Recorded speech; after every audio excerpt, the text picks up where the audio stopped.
জড়িত এবং নেপথ্য নায়কদের পুনঃতদন্তের মাধ্যমে চিহ্নিত করে বিচারের আওতায় এনে তাদের দৃষ্টান্তমূলক শাস্তি নিশ্চিত করতে হবে। ২ নম্বর পয়েন্টে আছে, বিস্ফোরক আইনের মামলায় যে সকল নিরপরাধ বিডিআর সদস্যগণ দীর্ঘ ১৫ বছর যাবৎ অমানবিকভাবে জেলখানায় বন্দী আছেন এবং অনেকেই কারা অভ্যন্তরে পরিবার পরিজন ছাড়া মৃত্যুবরণ করেছেন, তাদের মানবিক দিকটুকু বিবেচনা করে অতি দ্রুততম সময়ের মাধ্যমে আমাদের সরকার আইনের সুশাসন প্রতিষ্ঠা এবং ন্যায় বিচারের স্বার্থে তাদেরকে জামিন অথবা মামলা প্রত্যাহার করে মুক্তির ব্যবস্থা করে দিবেন। ৩, তৎকালীন স্বৈরাচার কর্তৃক অবৈধ বিশেষ আদালত গঠন, বিচারের কার্যক্রম এবং বিশেষ আদালত কর্তৃক সকল প্রকার রায়কে অবৈধ ঘোষণা করে চাকরিচ্যুত সকল বিডিআর সদস্যদেরকে সকল প্রকার সরকারি সুযোগ সুবিধা যেমন রেশন, বেতন ভাতা, পদোন্নতি ইত্যাদি সহ অতি দ্রুত চাকরিতে পুনর্বহালের জন্য আমরা সরকারের প্রতি দাবি জানাই।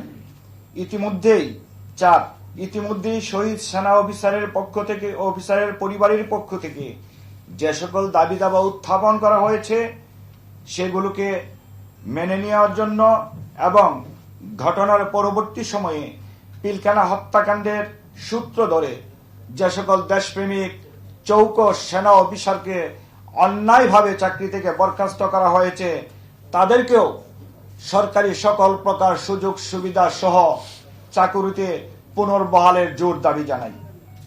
৫ নম্বরে ৭৪ জন শহীদের মধ্যে শহীদ ৫৭ জন সেনা কর্মকর্তা সহ যে সকল বিডিআর সদস্য শহীদ হয়েছেন তাদের পরিবারের প্রত্যেককে সকল প্রকার সরকারি সুযোগ সুবিধা ও ক্ষতিপূরণ এবং শহীদ বেসামরিক ব্যক্তিবর্গের পরিবারকে পুনর্বাসনের জন্য আমরা দাবি জানাই। আমাদের এই ৫টা দাবির আলোকে আমরা ইতিমধ্যেই এই দাবিগুলো আমরা উল্লেখ করেছি। মাননীয় প্রধান উপদেষ্টা যিনি আছেন ওনার উদ্দেশ্যেও আমাদের পক্ষ থেকে কিছু বলার আছে। আমরা শুধু ওনার উদ্দেশ্যে একটি কথা বলবো, মাননীয় প্রধান উপদেষ্টা বিশ্বের শান্তির দূত, আপনি শান্তিতে নোবেল পেয়েছেন। আমরা ক্ষতিগ্রস্ত বিডিআর সদস্যরা আমাদের যৌবনের বেশিরভাগ সময় সীমান্তের অত্যন্ত প্রহরী হিসাবে বাংলাদেশ সীমান্তের আনাচে কানাচে আমরা সীমান্ত প্রহারা দিয়েছি। এদেশের 18 কোটি মানুষকে আমরা নিরাপত্তা দিয়েছি, কিন্তু আমরা এতটুকু দেশপ্রেমিক হওয়া সত্ত্বেও একমাত্র বাংলাদেশ স্বাধীন হওয়ার পরে বিডিআরের সদস্যরাই শত্রুর গুলির মুখে যুদ্ধ করেছে, বিডিআরের সদস্যরা সীমান্তে শহীদ হয়েছে, বিএসএফদেরকে আমরা প্রতিহত করেছি। আপনারা দেখেছেন ইতিহাস, স্বাধীনতার পরবর্তী সময়ে বিডিআরের সাথে সম্মুখ যুদ্ধে কোনোদিন বিএসএফ আমাদের সাথে পারে নাই। তো আমাদের এই সুশৃঙ্খল বাহিনীকে ধ্বংস করা হয়েছে। আমরা যৌবনটা সীমান্তে বিলিয়ে দিয়েছি এদেশের মানুষের জন্য। আমরা এই বয়সে এসে আর কোনো কাজে আমরা যেতে পারছি না। আমরা পরিবার পরিজন নিয়ে মানবতার জীবনযাপন করছি।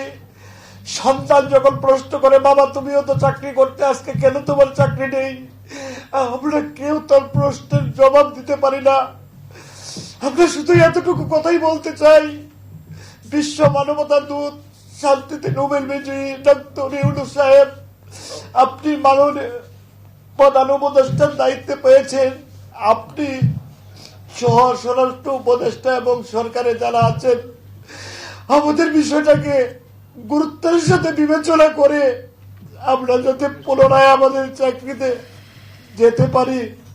আমরা নিরপরাধ হয়ে জেল খেটেছি, পরিবার পরিজন নিয়ে অনেক কষ্টে আছি। আমরা যাতে চাকরিতে যেতে পারি তার জন্য একটা সুব্যবস্থা করে দিবেন। আমরা মৃত্যুর পূর্বে আমাদের পরিবারের কাছ থেকে, দেশের কাছ থেকে, জাতির কাছ থেকে, সমাজের কাছ থেকে এই কলঙ্ক মুক্ত হতে চাই। এটি আমাদের আশা এবং প্রত্যাশা।